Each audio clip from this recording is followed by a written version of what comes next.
dee xamar kabcadii maaha xamar kabcadii soomaaliyeed maaha la isugu imanaya waxaa lagu iman karaa un wanaag iyo walaalnimo dad baase qaba inaan xamar laga maarmi karin oo berigeenu reer miyiga ahayn ee nin baa wuxuu ku dhaanteeyey nin baa waxaad xajka u tegi weyday wuxuu ihi ninkii xamar tegey xajkii aragiyey xaal wey amba xaaji baan ahay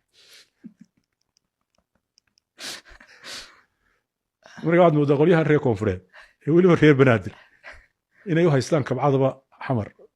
oon inta kale ka maarmi karin it was a missed opportunity historygu ma naxo inay kabcadu tahay xamar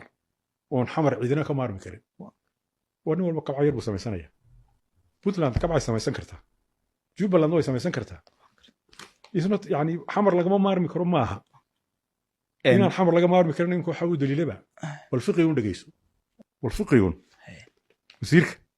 walfiqiyun dhegeyso wasiirka gaashaandhigga Soomaaliya markii uu hadee xasan sheekh iyo isagu laba mawjuudood bay kala marayaan xasan wuxuu leeyahay walaaladii waanu bogsiinaynaa kana wuxuu leeyahay waa beentooda hargeysa iyo boorami meel wax laga rabaa Soomaali weyn afarta xukunka haysa hortaaganay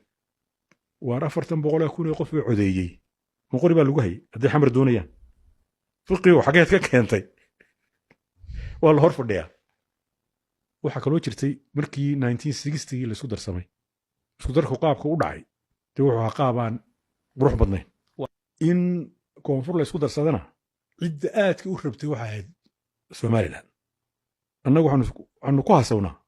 waynu uga jecel badanay Soomaalinimada siyaasiyiintii reer koonfurta markaa joogay inaanu uga lax jecel badannahay waayo ingiriisku muu doonayay inaanu isku darsanno wuxuu doonayay annagoo xora inaanu commonwealthka gallo oo jamcadiisii commonwealthka oo influencekiisii meesha aanu ka tegin berigaa uu noo yimid wuxuu noogu yimid sababta wuxuu weynay waxay markii kanaal Suez la furay yaan lagaaga horreyn xeebta markaa mar walbuu danaynayay wuxuu nagu riixayay inaanu commonwealthka gallo laakiinse laa baanu nidhi waa diidnay maxaanu u diidnay markii hawdii receivery bixiyey isagoo waxba noo sheegin ayaa carada cirkaas soo sharafto war odhan naga tag bax ee sidaa faransiiskuba jabuuti dee uu muddo saa ugu hayey ayuusna doonaya saa noo hayo inuu koolkooliyo nu carruurtiisii noqono caradaasaa kaliftay hawdii receiveria war naga bax oo naga tag marka annagu waxaanu isu tilmaanaa inaanu mabda'a soomaalinimada ama soomaali weyn anagu siyaasiyiinta reer koonfureed ugu horreynay laakiinse labadan isu tagoodu muu ahayn alqaaya waa taqaanaa alwasiil iyo means and end endku wuxuu ahaa isirka soomaalida oo dhammi meel isugu yimaado oo labadan markay isu timaado ay geedi u gasho intii kale intay geedi u gasho